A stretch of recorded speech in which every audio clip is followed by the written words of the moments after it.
Dengan desain unik ala balap kayak gini, gua kira Realme GT Neo 3 itu sama kayak flagship killer lain yang mengandalkan performa yang lebih kenceng doang. Tapi setelah pakai beberapa minggu, gua salah. Ini bukan flagship killer, soalnya user experience itu kayak flagship yang lebih mahal.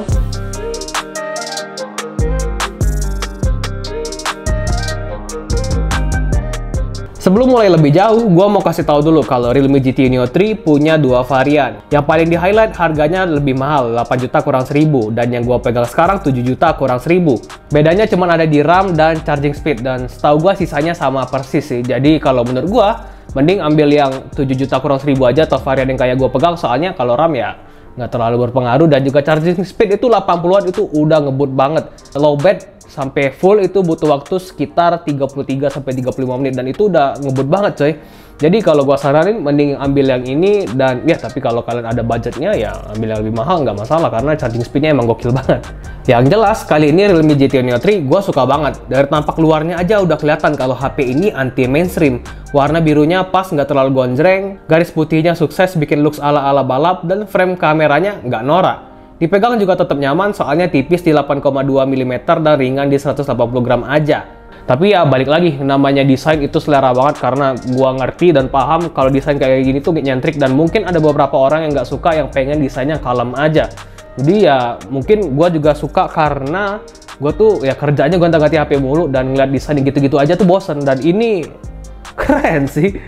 Yang jelas pasti pada suka sama bagian depannya, soalnya layarnya ini cakep banget. Layar AMOLED 6,7 inch dengan resolusi Full HD+, bisa kasih visual yang tajam, brightness yang tinggi, dan warna yang gonjreng. Dipakai scrolling smooth banget karena udah 120 Hz, dan dibikin lebih asik untuk nonton dengan bezel yang lebih tipis dan stereo speaker. Fingerprintnya juga ada di dalam layar, jadi gua nggak ada keluhan. Mungkin baru ada yang ngeluh pas tahu kalau si Realme GT Neo 3 ini pakai chipset MediaTek, sedangkan si kompetitor di harga yang lebih murah itu bisa kasih Snapdragon 870. Kalau gua nggak terlalu ambil pusing sama spesifikasi di atas kertas ya, yang penting itu gimana pas kita pakai sehari-hari. Combo MediaTek Dimensity 8100 5G, RAM 8GB yang bisa di-expand sampai 5GB, dan storage 256GB pastinya berasa ngebut banget. Dipakai buka banyak aplikasi dan scrolling berasa smooth banget tanpa kendala. Pasti pakai gaming juga gitu. AOV rata kanan tentunya nggak masalah di sekitar 55-60 fps.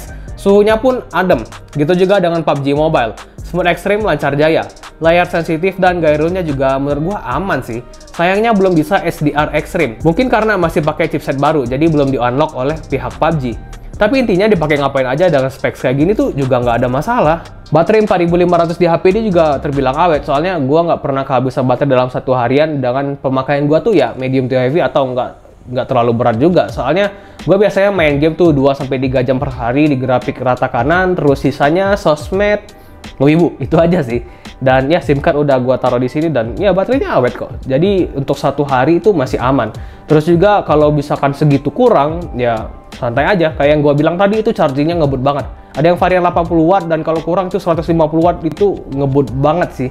Jadi ya kalau untuk baterai itu nggak usah permasalahkan lagi. Dan juga kalian nggak perlu takut sama yang namanya orang bilang, ntar kalau chargingnya ngebut, baterainya cepat hamil, cepat rusak dan segala macem.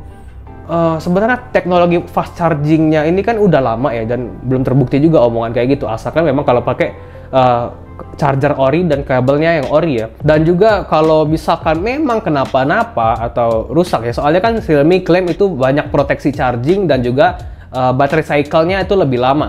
Jadi kalau misalkan memang kenapa-napa nih, misalkan apes di kalian, ya nggak usah bingung atau nggak usah khawatir, soalnya kan service centernya ada, dan juga kalau ada apa-apa ya tinggal klaim aja ke service centernya Realme. Dan juga sempat seminggu atau 2 minggu yang lalu itu orang tua gua ke service centernya Realme, soalnya HP-nya kecebur lumpur ya. Itu jelas kecebur lumpur, jadi kesalahan orang tua gua sendiri. Dan juga kalau nggak salah HP-nya itu Realme 6 Pro kalau nggak salah, soalnya gue yang ngasih.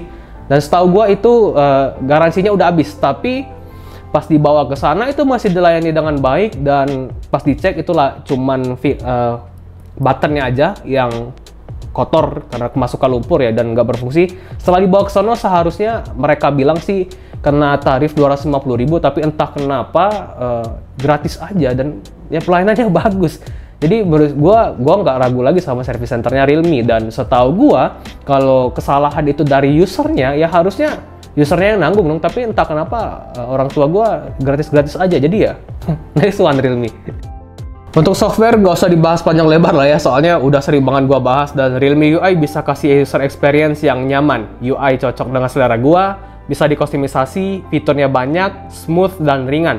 Paling yang bisa dikeluhkan cuma di iklan setiap install aplikasi. Itu aja sih, sisanya mantap. Yang pengen banget gua bahas ada di kameranya. Soalnya kamera utamanya ini punya resolusi 50 megapiksel dengan sensor Sony IMX766 dan OIS, kayak HP belasan juta nih. Tapi sisanya kelihatan biasa aja. Ultrawide 8 megapiksel, makro 2 megapiksel, dan selfie 16 megapiksel. Dengan spek kayak gini tentu yang bagus banget cuman kamera utamanya. Hasilnya udah kayak HP flagship yang lebih mahal. Detail udah pasti tajam, dynamic range oke, warna mendekati aslinya, skin tone natural, dan efek sharpeningnya lumayan berasa nih. Terkadang kelihatan overprocess, tapi di harga segini udah bisa dapetin foto sebagus ini sih di kamera utamanya, itu udah luar biasa.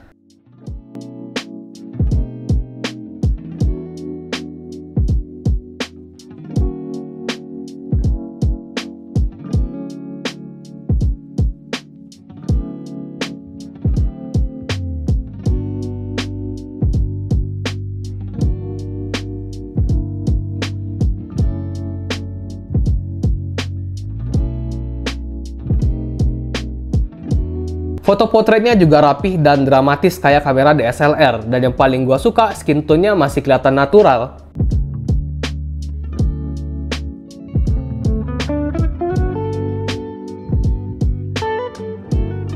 Untuk buktiin kameranya beneran bagus atau enggak ya paling bener kita tes di kondisi low light kayak gini. Dan tentu saja sensor Sony IMX766 di kameranya bisa banget hasilin foto yang cakep, detail yang tajam, noise minim, dan agak overprocess. Tapi cuma di kamera utamanya aja ya. Kalau di lensa ultrawide udah dibantu night mode pun masih kewalahan.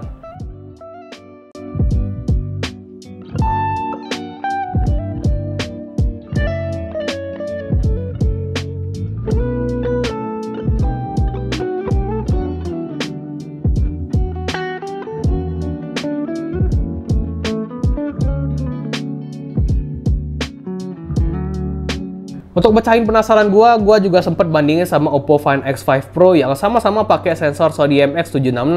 Hasilnya Realme GT Neo 3 masih bisa di-compare, tapi ya udah tentu yang lebih mahal yang menang. Apalagi di lensa ultrawide. Harganya juga udah beda 2 kali lipat, jadi dengan hasil kayak gini bisa dibilang bagus pakai banget. Kalau video sayangnya nggak sebagus hasil fotonya. Tajam dan lumayan stabil sih, tapi dynamic range-nya itu rada sempit dan frame rate-nya masih kurang stabil. Well, balik lagi karena harganya cuma 7 juta, jadi nggak bisa di-compare sama flagship belasan juta. Untuk kamera depan si Realme GT Neo 3 kayak gini, mentok di resolusi 1080p dan nggak ada opsi stabilisasi, jadi gua coba aja. Kalau gua lihat di viewfinder stabil, tapi kalau nggak stabil gua tulis notes. Oke, kayak gini. Dynamic range oke sih, masih bisa di-handle lah, untuk harga segini masih oke, karena belakang masih bisa dilihat dengan jelas. Ya, gimana menurut kalian?